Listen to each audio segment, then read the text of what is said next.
সকালে তো খাই নাই, ব্রেকফাস্ট করি নাই, শুয়েছিলাম। তারপর দুপুরের দিকে উঠলাম, উঠে রান্নাঘরে আসলাম।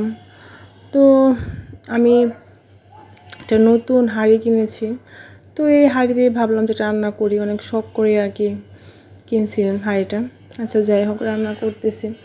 আসলে কি আমরা মেয়ে মানুষ হয়ে যারা জন্ম নিছি, এদের যে কত রকম মানে প্রবলেম ফেস করতে হয়, আমরা যারা মেয়েরা এদেরকে বোঝানোর সবাই আছে, কিন্তু আমাদের মনটা আসলে বোঝার মতো কেউ নাই।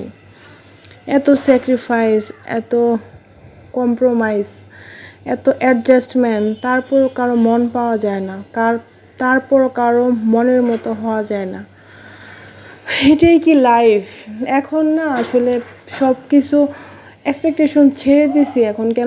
এখন কেমন জানি রোবট হয়ে গেছি বলা চলে। রোবটের মতোই আসলে দিন যাইতেছে, দেখা যাক।